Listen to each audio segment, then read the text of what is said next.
వీటిలో breaking news చూస్తున్నాం. Telangana Congress boss గా మహేష్ కుమార్ గౌడ్ రేపు ప్రమాణ స్వీకారం చేయనున్నారు. సీఎం రేవంత్ రెడ్డి పదవి బాధ్యతలు స్వీకరించనున్నారు. ఇక అదేవిధంగా మధ్యాహ్నం 2 గంటలకు రేవంత్ రెడ్డి నుంచి బాధ్యతలు స్వీకరించనున్నారు. తొలిసారిగా మహేష్ కుమార్ గౌడ్ కాంగ్రెస్ పార్టీలో కీలక బాధ్యతలను చేపట్టనున్నారు. ఇక 1986లో నిజామాబాద్ జిల్లా అధ్యక్షుడిగా, జాతీయ యువజన కాంగ్రెస్ కార్యదర్శిగా మహేష్ కుమార్ గౌడ్ పనిచేశారు. అయితే ఇప్పటి వరకు ప్రజాక్షేత్రంలో విజయం దక్కించుకోలేకపోయినా ఆయనకు పార్టీలో మాత్రం బలమైన పట్టు ఉంది.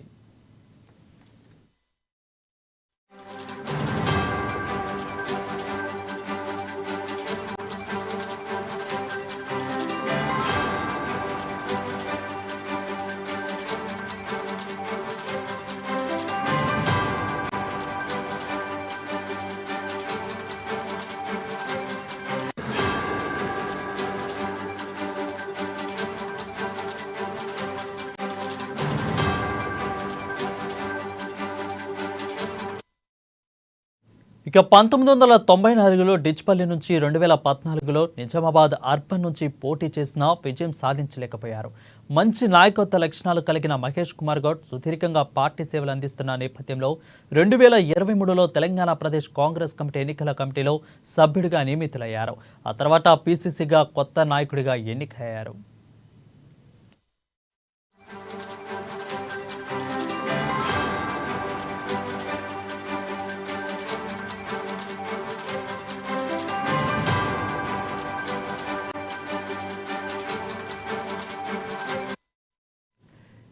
బొమ్మ మహేష్ కుమార్ గౌడ్ 1966 ఫిబ్రవరి 24న నిజామాబాద్ జిల్లాలోని బీంగల్ మండలం రహనత్ నగర్లో జన్మించారు. గిరిరాజ్ కళాశాలలో డిగ్రీ పూర్తి చేశారు. విద్యార్థి దశ నుంచి కాంగ్రెస్ పార్టీలో ఎంతో యాక్టివ్గా ఉంటూ వచ్చారు. ఇక తర్వాత మహేష్ కుమార్ గౌడ్ నిజామాబాద్ గిరిరాజ్ కళాశాలలో డిగ్రీ చదువుతున్న సమయంలో విద్యార్థి దశలోనే ఎన్ఎస్యుఐ రాష్ట్ర ప్రధాన కార్యదర్శిగా, 1986లో నిజామాబాద్ జిల్లా అధ్యక్షుడిగా, జాతీయ యువజన కాంగ్రెస్ కార్యదర్శిగా పనిచేశారు. ఆ తర్వాత 1994లో జరిగిన అసెంబ్లీ ఎన్నికల్లో డిచ్పల్లి నియోజకవర్గం నుంచి కాంగ్రెస్ అభ్యర్థిగా చిన్న వయసులోనే పోటీ చేసి ఓటమి పాలయ్యారు. ఇక 2013 నుంచి 2014 వరకు ఆంధ్రప్రదేశ్ రాష్ట్ర గిడ్డంగుల సంస్థ చైర్మన్గా కూడా పనిచేసిన అనుభవం ఆయనకు ఉంది.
ఇక 2014లో జరిగిన అసెంబ్లీ ఎన్నికల్లో నిజామాబాద్ అర్బన్ నియోజకవర్గం నుండి కాంగ్రెస్ అభ్యర్థిగా పోటీ చేసి మళ్లీ ఓడిపోయారు.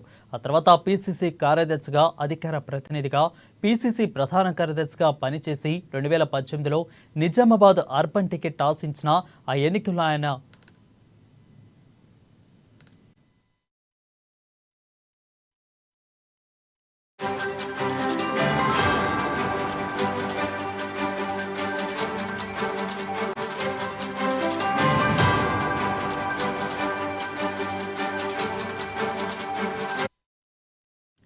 ఇక మహేష్ కుమార్ 2018 సెప్టెంబర్ 18న రాష్ట్ర ఎన్నికల కమిటీలో కాంగ్రెస్ మేనిఫెస్టో కమిటీ కన్వీనర్గా నియమితులయ్యారు.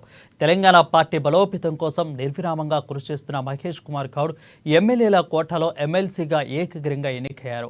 ముందు నుంచి పార్టీని నమ్ముకుని పార్టీ కోసమే ముందుకు సాగుతున్న మహేష్ కుమార్ గౌడ్ను హైకమాండ్ తెలంగాణ ప్రదేశ్ కాంగ్రెస్ కమిటీ అధ్యక్షుడిగా ఈ నెల 6న ప్రకటించింది. దీనిపై మరింత సమాచారం మా ప్రతినిధి హరీష్ లైథార్ అందిస్తారు. హరీష్, చెప్పండి.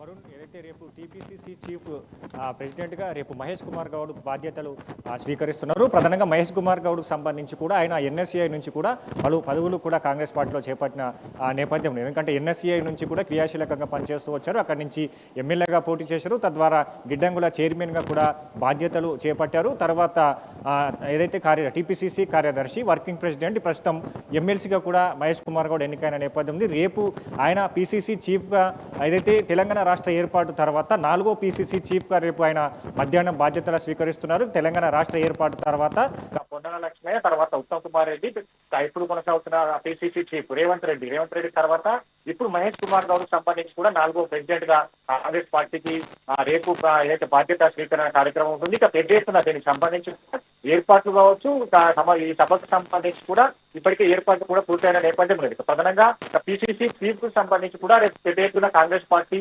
బహిరంగ సభను ఏర్పాటు చేయబోతుంది. గాంధీ భవన్ వేదికగా కూడా ఈ సభను ఏర్పాటు చేయబోతుంది. దానికి సంబంధించి కూడా ఇప్పటికే ఆ ఏర్పాట్లన్నీ కూడా పూర్తయిన నేపథ్యం. ఇక పెద్ద ఎత్తున ఆ సభా ప్రాంగణం కావచ్చు, ఆ వేదికకు సంబంధించి కూడా ప్రత్యేకంగా ఆ వేదికను కూడా సిద్ధం చేశారు. వేదికకు సంబంధించి కూడా ఒకే వేదిక పైన 60 మందికి పైగా కూడా ప్రముఖులు కూర్చునే విధంగా వేదిక ఉంటుంది. దాని తర్వాత ఆ చిన్న వేదిక కిందికి సంబంధించి కూడా దాదాపు 1000 మందికి సంబంధించిన సీటింగ్ కెపాసిటీతో ఆ టెంట్ ను కూడా ఏర్పాటు చేయడం జరిగింది. ఇక మరోవైపు ఏదైతే గాంధీ భవన్ సంబంధించి కూడా అన్ని సంబరాలకు సంబంధించి సాంస్కృతిక కళాకారులు కావచ్చు, సాంస్కృతిక సంబంధించిన కొన్ని కార్యక్రమాలకు సంబంధించి కూడా ఇప్పటికే వాటన్నిటిపైన కూడా ఇప్పటికే పీసీసీ హైదరాబాద్ ఇన్ఛార్జ్ మంత్రి పొన్నం ప్రభాకర్ సంబంధించి కూడా ఏర్పాట్లను పరిశీలిస్తున్న నేపథ్యం అయితే కనిపిస్తుంది. ఇక రేపు పెద్ద ఎత్తున కార్యక్రమాన్ని నిర్వహించాలని కూడా పీసీసీ భావించింది. కాబట్టి రేపు ఉదయం రేపు ప్రత్యేక ఆయన నివాసంలో కూడా మహేష్ కుమార్ గౌడ్ ప్రత్యేక పూజలు నిర్వహిస్తారు. అక్కడి నుంచి కూడా మధ్యాహ్నం 12 గంటల వరకు గన్ పార్క్ చేరుకుంటారు. ఇక్కడ పీసీసీకి సంబంధించి రాష్ట్ర నలుమూలలకు సంబంధించిన కార్యకర్తలు మిగతా ఎమ్మెల్యేలు, మంత్రులు కావచ్చు, ఎమ్మెల్యేగా పోటీ చేసిన వారు, ఇన్ఛార్జీలు సంబంధించి కూడా ఇప్పటికీ ఏదైతే వాళ్ళకి సంబంధించి కూడా ఆహ్వాన పత్రికలు కూడా అందించింది. పెద్ద ఎత్తున తరలి రావాలే రేపు బాధ్యత స్వీకరణకు సంబంధించి కూడా ఈ ఇన్విటేషన్ కూడా ఇవ్వడం జరిగింది. కాబట్టి రేపు పెద్ద ఎత్తున రాష్ట్ర నలుమూల నుంచి కూడా కాంగ్రెస్ పార్టీ కార్యకర్తలు, నేతలంతా రాబోతున్నారు. రేపు ఉదయం మధ్యాహ్నం 12 గంటలకు గన్ పార్క్ చేరుకుంటారు. గన్ పార్క్ లో అమరవీరులకు నివాళులర్పించినంత కూడా అక్కడి నుంచి భారీ ర్యాలీగా గాంధీ భవన్ రాబోతున్న నేపథ్యం.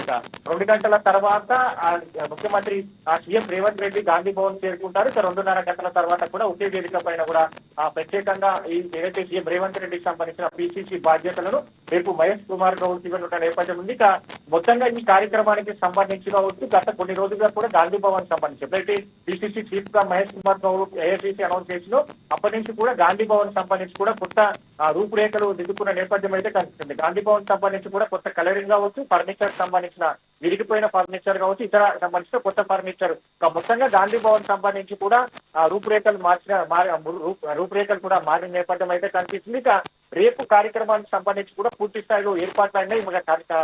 ఈ రోజు మధ్యాహ్నం కూడా మంత్రి పొన్నం ప్రభాకర్ సంబంధించిన ఏర్పాట్ల పైన కూడా ఈరోజు గాంధీ భవన్ సందర్శించారు. రేపు సంబంధించి కూడా పెద్ద ఎత్తున కార్యక్రమాలు, సాంస్కృతిక కార్యక్రమాలు కావచ్చు, ఒకవైపు ఏదైతే మిగతా కళాకారుల నృత్యాలు కావచ్చు, ర్యాలీ, మిగతా పెద్ద ఎత్తున బాణసంచాతో పాటుగా గాంధీ భవన్ అంతా కూడా రేపు కిటకిటలాడే అవకాశాలు అయితే కనిపిస్తుంది. పెద్ద ఎత్తున జనసందూహం కార్యకర్తలంతా తరలి వస్తారు. కాబట్టి వాటికి వాళ్ళంటూ అనుగుణంగా కూడా ఇప్పటికే పోలీసింగ్ భద్రత కావచ్చు, వైపు ట్రాఫిక్ సంబంధించిన కూడా డైవర్షన్స్ కావచ్చు, వీటన్నిటిపైన ఇప్పటికే నగర సివి ఆనంద్ సంబంధించి కూడా ఆయన సమావేశం ఏర్పాటు చేశారు. రేపు జరగబోయే ఈ కార్యక్రమానికి సంబంధించి కూడా ట్రాఫిక్ ఎక్కడి నుంచి ఎక్కడ డైవర్ట్ చేయాలి, వచ్చే కార్యకర్తలకు సంబంధించి ఏర్పాట్లు కావచ్చు, వాళ్ళకి సంబంధించిన సీటింగ్ కావచ్చు, ఎవరు ఇన్విటేషన్ సంబంధించి ఎంతవరకు అంచనాల ప్రకారం అయితే దాదాపు 5,000కు పైగా కూడా కార్యకర్తలు రాబోతున్నారు. వాళ్ళందరికీ సంబంధించి కూడా ఇప్పటికే ఇక్కడ వాళ్ళకి వచ్చే విధంగా కూడా అన్ని ఫెసిలిటీకి సంబంధించి కూడా ఏదైతే ఏర్పాట్లు కొనసాగుతున్న నేపథ్యం అయితే ఉంది. రేపు సంబంధించి గాంధీ భవన్ వేదిక కూడా పెద్ద ఎత్తున సంబరాలు జరిగే అవకాశం అయితే కనిపిస్తుంది. ఇక ఏదైతే ఇందిరా భవన్, గాంధీ భవన్ మధ్యలో ఉన్న గ్యాప్ లో ఈ స్టేజ్ ఏర్పాటు చేయడం జరిగింది. ఇక మిగతా గాంధీ భవన్ ఫ్రంట్ గేటు దగ్గర నుంచి కూడా భారీ ఎల్ఈడి స్క్రీన్లు ఏర్పాటు చేస్తున్నారు. పెద్ద ఎత్తున ఎల్ఈడి స్క్రీన్లు ఏర్పాటు చేసి కార్యకర్తలందరూ కూడా ఈ బాధ్యతల కార్యక్రమాన్ని ఏదైతే వీక్షించేందుకు కూడా పెద్ద ఎత్తున ఎల్ఈడి స్క్రీన్లు కావచ్చు, మిగతా సంబంధించిన కళాకారులకు సంబంధించి నృత్యాలు కావచ్చు. ఎందుకంటే సీఎం రేవంత్ రెడ్డి సంబంధించి రాబోతున్నారు కాబట్టి, ఇక ఏఐసిసి ముఖ్య నేతలంతా రాబోతున్నారు కాబట్టి, ఇక రాష్ట్ర నలుమూలల నుంచి కూడా ఎమ్మెల్యేలు మంత్రులంతా కూడా రేపు గాంధీ భవన్ కార్యక్రమంలో ఉంటారు కాబట్టి, ఇక పెద్ద ఎత్తున కార్యకర్తలు తరలి వచ్చే అవకాశం ఉంది. ఇక సీఎం రేవంత్ రెడ్డి రాబోతున్నారు కాబట్టి పెద్ద ఎత్తున కార్యకర్తలు కావచ్చు, నేతలంతా కూడా వస్తారు కాబట్టి వాటన్నిటికీ అనుగుణంగా కూడా పోలీసు భద్రత కావచ్చు, రూట్ మ్యాప్ కి సంబంధించి కూడా వాటన్నిటిని సిద్ధం చేస్తున్నారు. మొత్తంగా రేపు ఉదయం నుంచి ప్రారంభమవుతుంది. రేపు ఉదయం రైట్ హరీష్, అదేవిధంగా ఈ యొక్క సభకు దాదాపు కూడా 60 మంది స్టేజ్ మీద ఆసనులయ్యే అవకాశం ఉందంటున్నారు. సో ఈ యొక్క మంత్రివర్గంలో అదేవిధంగా ఎమ్మెల్యేలు కూడా ప్రముఖులు ఎవరెవరు రానున్నారు, అదేవిధంగా ఐసీసీ నుంచి అదే ఢిల్లీ నుంచి ఎవరైనా ప్రముఖులు వచ్చే అవకాశాలు ఏమైనా కనిపిస్తున్నాయా? రైట్, ఖచ్చితంగా. ఎందుకంటే ఏఐసీసీకి సంబంధించి కూడా రాష్ట్ర వ్యవహారాల ఇన్ఛార్జ్ దీపాదాస్ మున్షితో పాటు సీఎం రేవంత్ రెడ్డి, మంత్రులు, ఎమ్మెల్యేలతో పాటుగా కాసేపటి క్రితమే ఏఐసీసీ కొత్తగా నియమించబడ్డ సెక్రటరీ విశ్వనాథ్ పెరుమాళ్ ఆయన కూడా ఏదైతే హైదరాబాద్ చేరుకున్నారు. రేపు సంబంధించి కూడా ఆయన ఈ కార్యక్రమంలో పాల్గొనే అవకాశాలు కనిపిస్తున్నాయి. మొన్న సీఎం రేవంత్ రెడ్డితో పాటుగా మహేష్ కుమార్ గౌడ్ ప్రత్యేకంగా ఢిల్లీకి వెళ్లారు. ఢిల్లీకి కూడా అక్కడ అగ్రనేతలను కూడా ఆహ్వానించారు. సోనియా గాంధీతో పాటుగా మల్లికార్జున ఖర్గే సంబంధించి రాహుల్ గాంధీ కూడా ఆహ్వాన పత్రాలు అందజేసిన నేపథ్యం అయితే ఉంది. ఇక మొత్తంగా ఏఐసీసీ అగ్రనేతలతో పాటుగా ఇతర రాష్ట్రాలకు సంబంధించిన పిసిసి నేతలు, ఇతర రాష్ట్రాలకు సంబంధించిన ముఖ్య నేతలు, మంత్రులకు కూడా ఆహ్వాన పత్రాలు ఇచ్చారు కాబట్టి పెద్ద ఎత్తున వాళ్ళు వచ్చే ఛాన్సెస్ అయితే కనిపిస్తున్నాయి. ఇక ఏఐసీసీకి సంబంధించి కూడా ఇప్పుడు కాసేపు క్రితమే సెక్రటరీ వచ్చారు. రేపు సంబంధించి కూడా ఏఐసీసీ అగ్రనేతలంతా రాబోతున్నారు. వాళ్ళకి సంబంధించి కూడా సీటింగ్ చెప్పారు. అంటే దాదాపు 60 మంది ఒకే వేదిక పైన కూర్చునేందుకు సీటింగ్ కెపాసిటీ ఏర్పాటు చేయడం జరుగుతుంది. రేపు ఏఐసీసీ నేతలు, ఒకవైపు పిసిసికి సంబంధించిన ముఖ్య నేతలు, అలాగే సీఎం రేవంత్ రెడ్డి ఇన్ఛార్జ్ దీపాదాస్ నుంచి మహేష్ కుమార్ గౌడ్ సంబంధించి కూడా ఆ సీటింగ్ అంటే ఎక్కడెక్కడ ఎవరెవరు కూర్చునే పైన కూడా ఇప్పటికే అక్కడ ఏర్పాట్లు కొనసాగుతున్నాయి. ఇక మొత్తంగా రేపు అంటే ఘనంగా జరగబోతున్న నేపథ్యం అయితే కనిపిస్తుంది. ఎందుకంటే 4వ పిసిసి చీఫ్ గా మహేష్ కుమార్ గౌడ్ రేపు బాధ్యతలు తీసుకోబోతున్నారు. బీసీ సామాజిక వర్గానికి సంబంధించి కూడా ఇప్పటికే ఆ సామాజిక వర్గం వివిధ కార్యక్రమాలకు సంబంధించి కూడా పిలుపునిచ్చింది. రేపు ఉదయం నుంచి కూడా గాంధీ భవన్ పరిసరాల్లో ఘనంగా సంబరాలు నిర్వహించాలని కూడా ఆ బీసీ సామాజిక వర్గానికి సంబంధించి కూడా అయితే ప్రత్యేకంగా వాళ్ళ కార్యక్రమాలకు సంబంధించిన పిలుపునిచ్చిన నేపథ్యం లేదు. దాంతో పాటుగా పిసిసి కార్యక్రమాలు కావచ్చు, ఇతర రాష్ట్రాల నుంచి వచ్చే ఏఐసీసీ ఇన్ఛార్జీలకు సంబంధించి వాళ్ళకి ఆహ్వాన కార్యక్రమాలు కావచ్చు. ఇక మరోవైపు నిజామాబాద్ కు సంబంధించి కూడా అక్కడ మహేష్ కుమార్ గౌడ్ సంబంధించిన స్వస్థలం కాబట్టి అక్కడి నుంచి కూడా పెద్ద ఎత్తున వాళ్ళు తరలి వచ్చే అవకాశం అయితే కనిపిస్తుంది. వాళ్ళకి సంబంధించి కూడా సపరేట్ గా కార్యక్రమాలు నిర్వహించుకునే అవకాశం ఉంది. ఇక మరోవైపు మహేష్ కుమార్ గౌడ్ సంబంధించి కూడా ఆయన టైకాండోలో బ్యాచ్ వెళ్తున్నారు కాబట్టి వాళ్ళకి సంబంధించి కూడా రేపు ఒక స్పెషల్ గా ప్రోగ్రామ్ ఉండబోతున్నట్టుగా తెలుస్తుంది. ఇక టైకాండోకి సంబంధించి వాళ్ళు కూడా ఒక స్పెషల్ ప్రోగ్రామ్ ని గాంధీ భవన్ లో చేయబోతున్నట్టుగా కూడా తెలుస్తుంది. వాటన్నిటికీ కార్యాచరణ అనుగుణంగా ఇక్కడ ఏర్పాట్లు కావచ్చు, భద్రత కావచ్చు, ఇక ట్రాఫికింగ్ వ్యవస్థ కావచ్చు. ఇప్పటికే అన్ని ట్రాఫిక్ ఆంక్షలు కూడా అయితే ఈ రోజు రేపు ఉదయం నుంచి కూడా ట్రాఫిక్ ఆంక్షలు హైదరాబాద్ లో ఉండబోతున్నాయి. గాంధీ భవన్ పరిసర ప్రాంతాల సంబంధించి ఎక్కడెక్కడ రోడ్లు ఏదైతే వాహనాలు ట్రాఫిక్ ని డైవర్టింగ్ చేస్తారో రేపు సంబంధించి కూడా రేపు ఉదయం సిపి మీడియా సమావేశంలో కూడా తెలిసే అవకాశాలు అయితే కనిపిస్తుంది. మొత్తంగా రేపు రాష్ట్ర వ్యాప్తంగా కూడా మహేష్ కుమార్ గారికి సంబంధించి కూడా ఘనంగా ఆయన బాధ్యతల స్వీకార కార్యక్రమాన్ని కూడా గాంధీ భవన్ వేదిక కూడా రేపు ఘనంగా జరగబోతున్నాయి. ఇక దీని తర్వాత కూడా ఆయనకు పిసిసి తర్వాత సవాల్ అంటే ఎందుకంటే 4వ పిసిసిగా బాధ్యతలు చేపడుతున్నారు. రాష్ట్రంలో 10 ఏళ్ల తర్వాత కాంగ్రెస్ పార్టీ అధికారంలోకి వచ్చింది. ఇప్పుడు పార్టీకి సంబంధించి కూడా బలోపేతం కావాలి.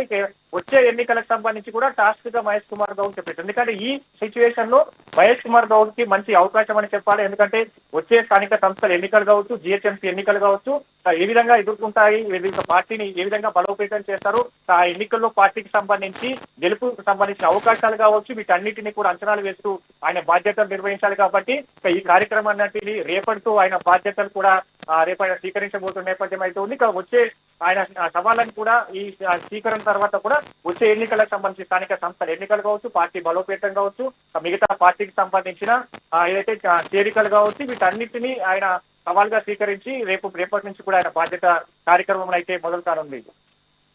Thank you Harish for the update.